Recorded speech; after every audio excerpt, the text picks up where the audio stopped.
नमस्कार दोस्तों, स्वागत है आपका साहित्य के विद्यार्थी यूट्यूब चैनल पर। प्रिय विद्यार्थियों, हम लोग यूपी हायर एजुकेशन में लगी सभी कहानियों को पढ़ रहे हैं। उसी कहानियों के क्रम में आज हम लोग राजा राधिका रमण प्रसाद सिंह कृत कानों में कंगना कहानी को पढ़ेंगे। उससे पहले थोड़ी सी जानकारी हम लोग राजा राधिका रमण प्रसाद सिंह के विषय में भी एकत्रित कर ले, क्योंकि आज के पैटर्न में कभी कभी ऐसा हो रहा है कि जो कहानियां लगाई जा रही हैं, ठीक है, उससे प्रश्न ना पूछ के क्या कर ले रहा है, उनकी अन्य कहानियों को क्रम से लगाने को दे दे रहा है। ठीक है, उनके जीवन वृत्त से प्रश्न पूछ ले रहा है।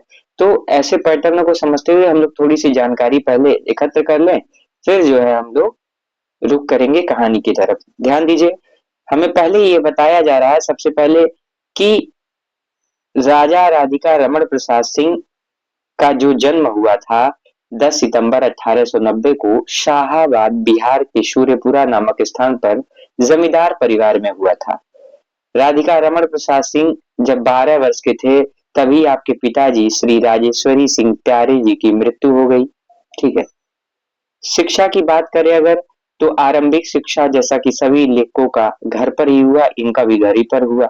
1907 में आरा जिला स्कूल से इंट्रेंस, 1909 और 10 में सेंट जेवियर्स कॉलेज कलकत्ता से एफए, 1912 में प्रयाग विश्वविद्यालय से बीए और 1914 में कलकत्ता विश्वविद्यालय से एमए इतिहास से किया। ठीक है, 1917 में आप बालिग हुए, तब रियासत कोट आओ वाट्स के बंधन से मुक्त हुए और वे उसके स्वामी बन गए।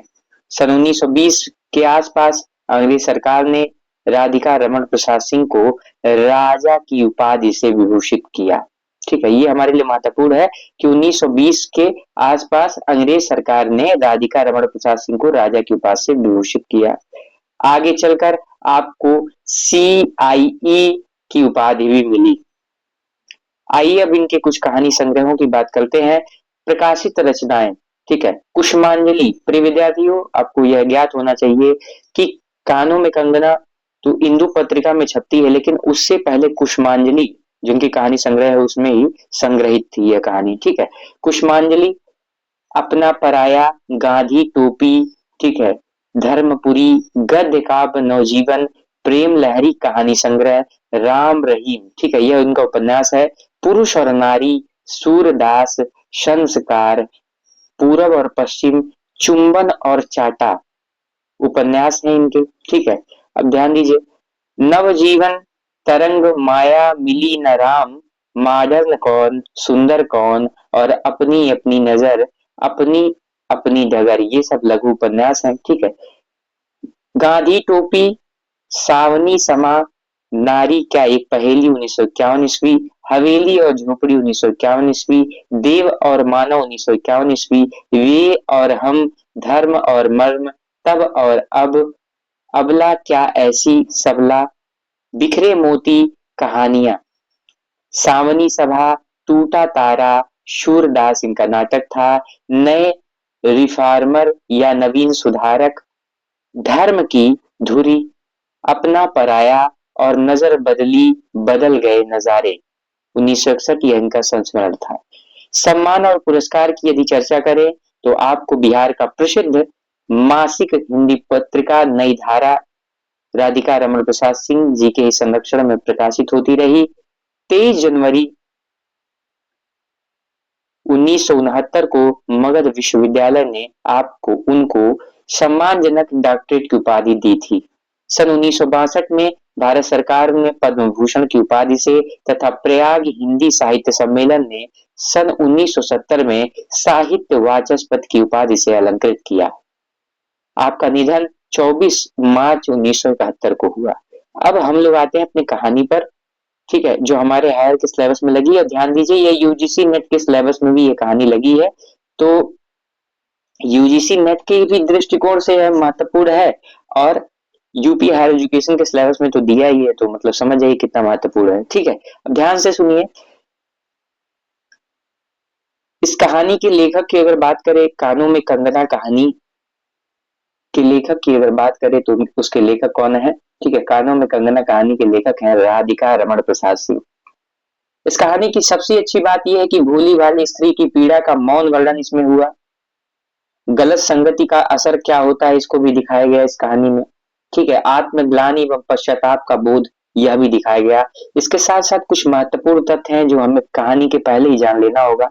ठीक है, महत्वपूर्ण तथ्य यह है कि इंदु पत्रिका में 1913 ईस्वी में प्रकाशित हुई है। ठीक है, इसी बार नेट की परीक्षा में, जो भी हाल ही में नेट की परीक्षा संपन्न हुई है, उसमें यह पूछा गया कि कानों में कंगना जो कहानी है वो किस पत्रिका में प्रकाशित हुई, और उसमें एक ऑप्शन था इंदु पत्रिका। ठीक है, ध्यान दीजिए, बहुत महत्वपूर्ण। कानों में कंगना का अगर प्रकाशन वर्ष पूछे तो 1913। ठीक है, एमपी सेट, ठीक है, मध्य प्रदेश जो सेट का एग्जाम हुआ उसमें इसका सन पूछ लिया गया था।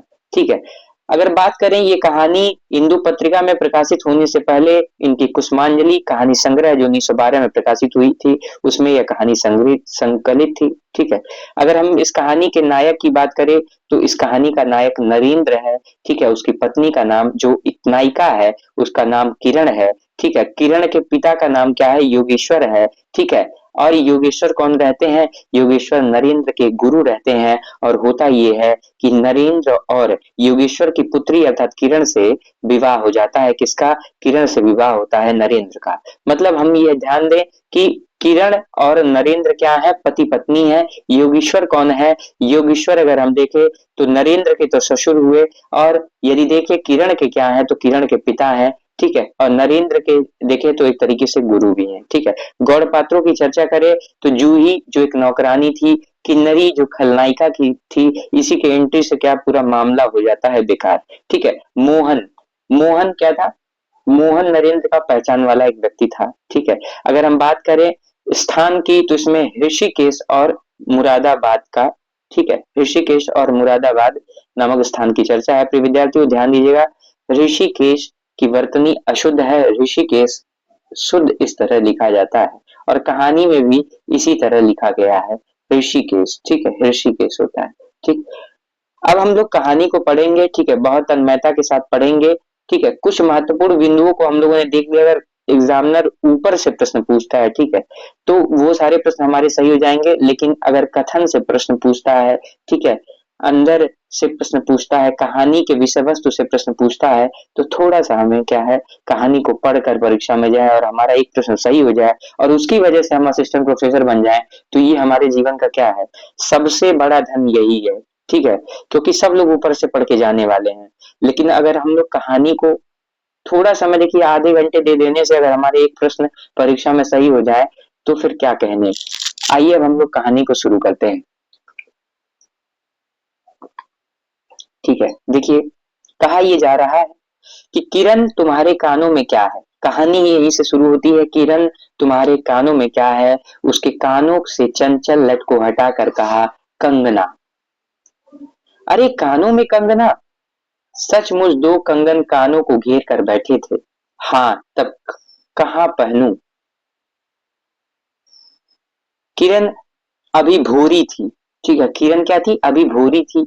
दुनिया में जिसे भूरी कहते हैं वैसी भूरी नहीं। उसे वन के फूलों का भोलापन समझो, नवीन चमन के फूलों की भंगी नहीं। विविध खाद या रस के से जिसकी जीविका है, निरंतर काट छाट से जिसका जितना सौंदर्य है, जो दो घड़ी चंचल चिकने बाल की भूषा है, दो घड़ी तुम्हारे फूलदान की शोभा, इतनी सीधी। ठीक है, अब देखिए किरण के भोलेपन की चर्चा है और उसके भोलेपन को विभिन्न उपमानों के माध्यम से स्पष्ट करने का कार्य कौन कर रहे हैं, राधिका रमन प्रसाद सिंह। वो बता रहे हैं कि वो भोली कैसी है, तो कह रहे हैं नवीन चमन के फूलों की भंगी नहीं। ठीक है, उतनी भी चीज है, विविध खाद्य या रस से जिनकी जीविका है, निरंतर काट छाट से जितना सौंदर्य है, जो दो घड़ी चंचल चिकने बाल की भूषा है, जो दो घड़ी तुम्हारे फूलदान की शोभा है। वन के फूल के ऐसे नहीं, प्रकृति के हाथों से लगे हैं, मेघों की धारा से बढ़े हैं।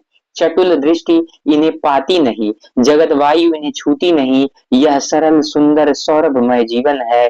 जब जीवित रहे तब चारों तरफ अपने प्राण धन से हरे भरे रहे, जब समय आया तब अपनी माँ की गोद में झड़ पड़े। आकाश स्वच्छ था। ठीक है, आकाश स्वच्छ था, नील उदार सुंदर, पत्ते शांत थे। संध्या हो चली थी, सुनहरी किरणें सुदूर पर्वत की चूड़ा से देख रही थी। वह पतली किरण अपनी मृत्यु की सैया से इस शून्य निविड़ कानन में क्या ढूंढ रही थी, कौन कहे। किसे एक तक देखती थी कौन जाने, अपनी लीला भूमि को स्नेह करना चाहती थी या हमारे बाद वहां क्या हो रहा है इसे जोहती थी। मैं क्या बता सकूं। जो हो उसकी उस भंगी में आकांक्षा अवश्य थी। मैं तो खड़ा खड़ा उन बड़ी आंखों की किरण लूटता था। आकाश में तारों को देखा या उन जगमग आंखों को देखा, बात एक ही थी। ठीक है, ये देखिए बहुत अच्छी पंक्ति है कि आकाश में तारों को देखा या उन जगमग आंखों को देखा, बात एक ही थी। ठीक है। अब देखिए हमारा पैटर्न इस तरीके का हो गया कि ऐसे दे दे रहा है कोई कथन और बता दे रहा है, पूछ ले रहा है कि किस कहानी से संबंधित है। ठीक है। तो जब हम लोग कहानी को अच्छे ढंग से पढ़ लेंगे, पढ़ना ही नहीं है, अच्छे ढंग से पढ़ना है, एक से दो बार तीन बार पढ़ना पड़ेगा। ठीक है, तब हम ऐसे प्रश्नों को सही कर पाएंगे। अब देखिए कह रहा है कि जब हम दूर से तारों के सुंदर शून्य झिकमिक को बार बार देखते हैं, लेकिन वह स्पंद निश्चेष्ट ज्योति सचमुच भावहीन है या आप ही आप अपनी अंतर्लहरी से मस्त है, इसे जानना आसान नहीं। हमारी ऐसी आंखें कहाँ है कि उनके सहारे उस निगूढ़ अंतर में डूब कर था ले। मैं रसाल की डोली थामकर पास ही खड़ा था। वह बालों को हटाकर कंगन दिखाने की भंगी प्राणों में रह रह कर उठती थी। जब माखन चुराने वाले ने गोपियों के सर के मटके को तोड़कर उनके भीतर किले को तोड़ डाला या नूरजहां ने अंचल से कबूतर को उड़ाकर शहंशाह की कठोर हृदय की धज्जियां उड़ा दी, फिर नदी के किनारे बसंत बल्लभ रसाल पल्लवों की छाया में बैठी किसी अपरूप बालिका की यह सरल स्निग्ध भंगिमा एक मानव अंतर पर क्यों न दौड़े। किरण इन आंखों के सामने प्रतिदिन आती ही जाती थी। कभी आम के टिकोरे से आंचल भर लाती, कभी मौल सीरी के फूलों की माला बनाती, लेकिन अब कभी भी ऐसी बाल सुलभ लीला आंखों से होकर हृदय तक नहीं उतरती। आज क्या था, कौन शुभ या अशुभ क्षण था कि अचानक वह बनेली लता मदार माला से भी न कहीं मनोरम दिख पड़ी। कौन जानता था कि चाल से कुचाल जाने में, हाथों से कंगन भूलकर कानों में पहनने में इतनी माधुरी है। दो टके के कंगने में इतनी शक्ति है।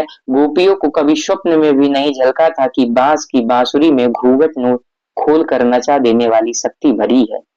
अब देखिए कानों में कंगना जो है के माध्यम से भगवान कृष्ण के बांसुरी की भी चर्चा कौन कर रहे हैं, राधिका रमन प्रसाद सिंह कर रहे हैं। आगे यह लिखते हैं कि मैंने चटपट उसके कानों से कंगन उतार दिया, फिर धीरे धीरे उसकी उंगलियां पर चढ़ाने लगा।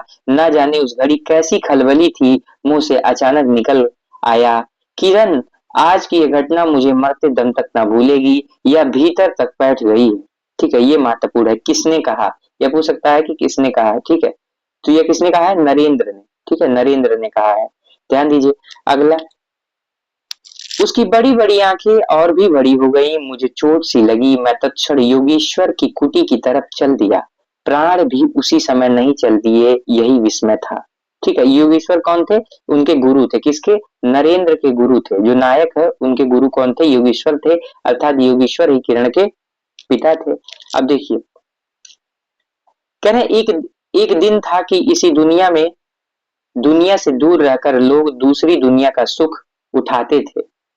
हरिचंदन के पल्लवों की छाया भूलोक पर कहाँ मिले, लेकिन किसी समय हमारे यहाँ भी ऐसे वन थे जिनके वृक्षों के साये में घड़ी निवारने के लिए स्वर्ग से देवता भी उतर आते थे।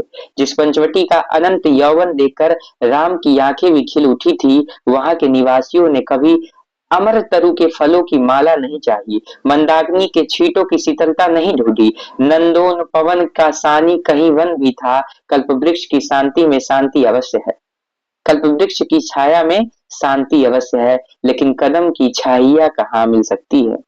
हमारी तुम्हारी आंखों ने कभी नंदनोत्सव की लीला नहीं देखी, लेकिन इसी भूतल पर एक दिन ऐसा उत्सव हो चुका है जिसको देख देख कर प्रकृति तथा रजनी 6 महीने तक ठगी रही। सच सच देवंगनाओं ने पारिजात के फूलों की वर्षा से नंदन कानन को उजाड़ डाला। समय ने सब कुछ पलट दिया। अब ऐसे वन नहीं जहां कृष्ण गोलोक से उतरकर दो घड़ी बंसी को टीर दे।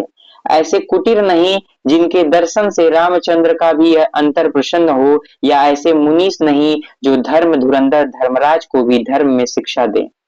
ठीक है, ये बहुत महत्वपूर्ण है कि समय ने सब कुछ पलट दिया।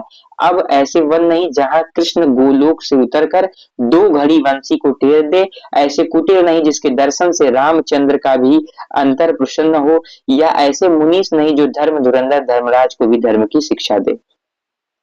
यदि एक दो भूले भटके हो भी, तब तब अभी तक उन पर दुनिया का पर्दा नहीं उठा, जगन माया की माया नहीं लगी, लेकिन वे कब तक बचे रहेंगे, लोक अपने यहाँ अलौकिक बातें कब तक होने देगा, भवसागर की जल तरंगों पर थिर होना कब संभव है। अब देखिए, एक स्थान की चर्चा है, दो स्थानों की चर्चा है, एक ऋषिकेश है और एक मुरादाबाद है। देखिए ऋषिकेश शब्द आ गया है और यही वर्तनी की दृष्टि से सही है। देखिए ऋषिकेश के पास एक सुंदर वन है, सुंदर नहीं अपरूप सुंदर है वह, प्रमोद वन के विलास निकंजों जैसा सुंदर नहीं, वरंच चित्रकूट या पंचवटी की महिमा से मंडित है।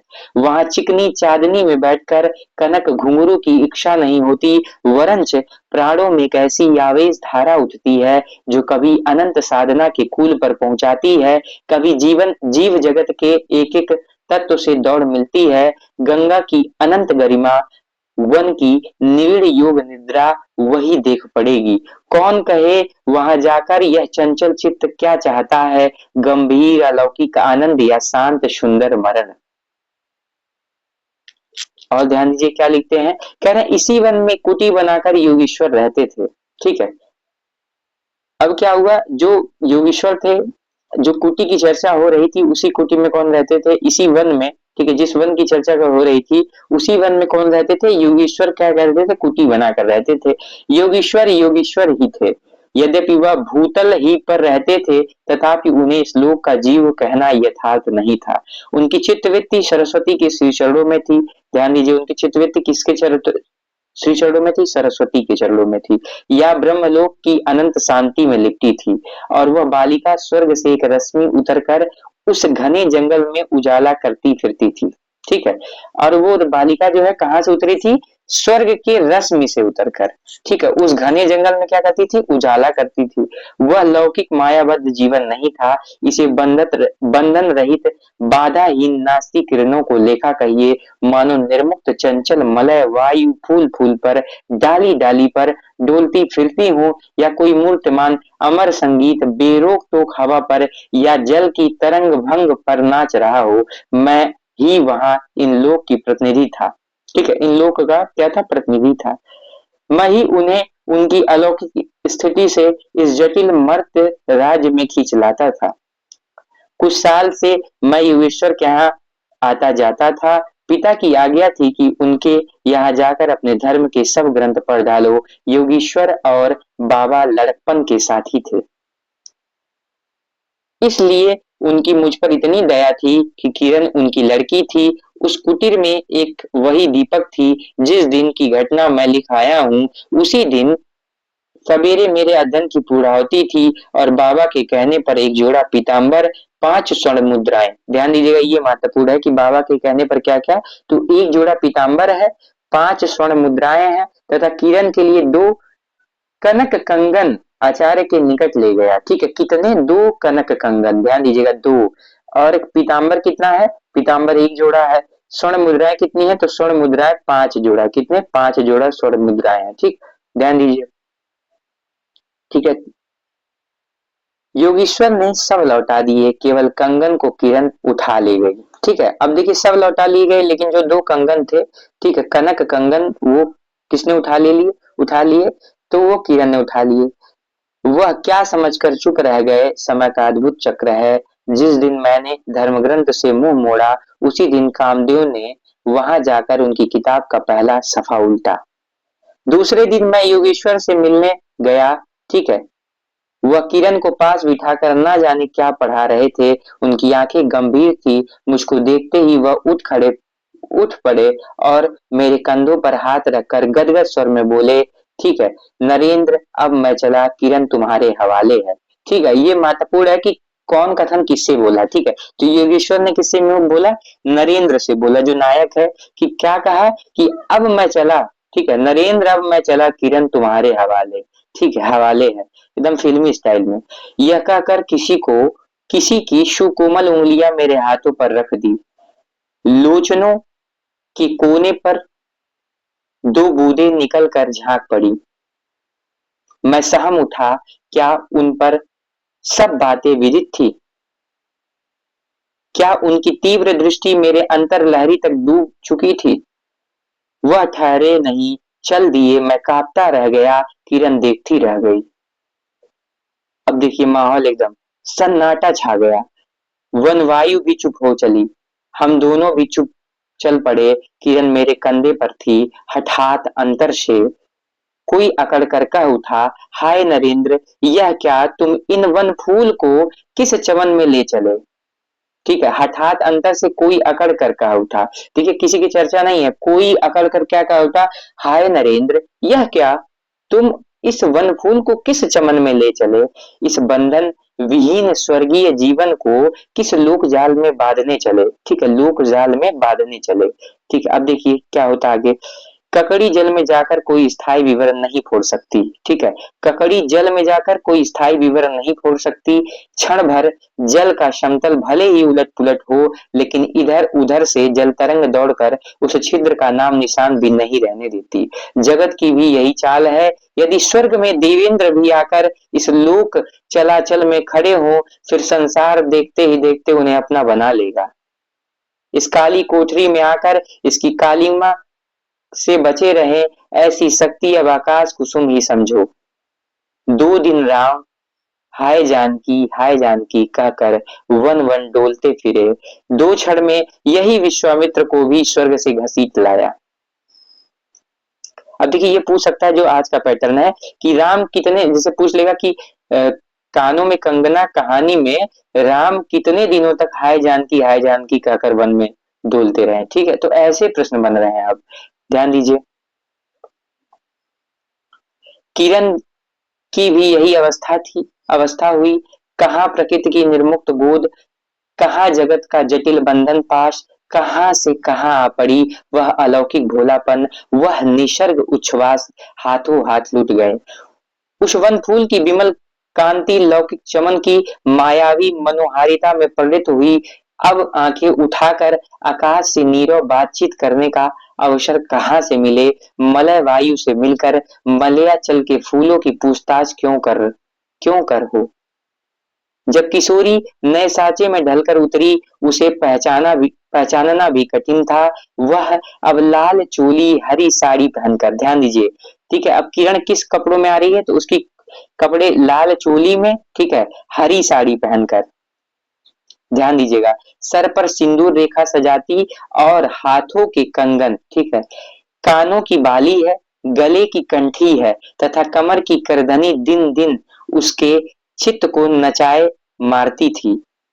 जब कभी वह सज धकर चांदनी में कोठे पर उठती और बसंत वायु उसके आंचल से मोतियां की लपट लगाकर मेरे बरामदे में भर देता, फिर किसी मत वाली माधुरी या तीव्र मदिरा के नशे में मेरा मस्तिष्क घूम जाता और मैं चटपट अपना प्रेम चित्कार फूलदार रंगीन चिट्ठी में भरकर जूही के हाथ ऊपर भिजवाता या बाजार से दौड़कर कटकी गहने व बिलावती चूड़ी खरीद लाता।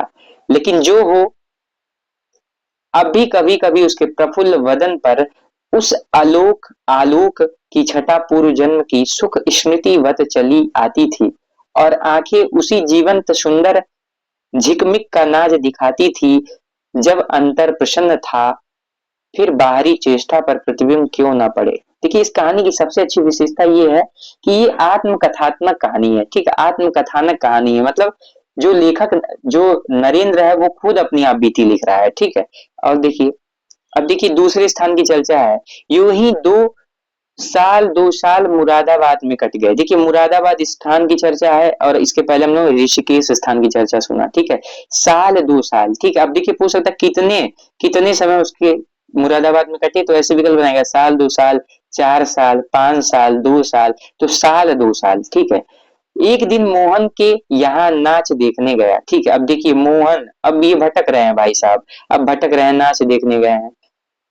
वहीं किन्नरी से आंखें मिली, मिली क्या लीन हो गईं। नवीन यौवन, कोकिल कंठा, चतुर चंचल चेष्टा तथा मायावी चमक, अब चित्त को चलाने के लिए और क्या चाहिए। किन्नरी सचमुच किन्नरी ही थी, नाचने वाली नहीं, नचाने वाली थी। पहली बार देखकर उसे इस लोक की सुंदरी समझना दुस्तर था।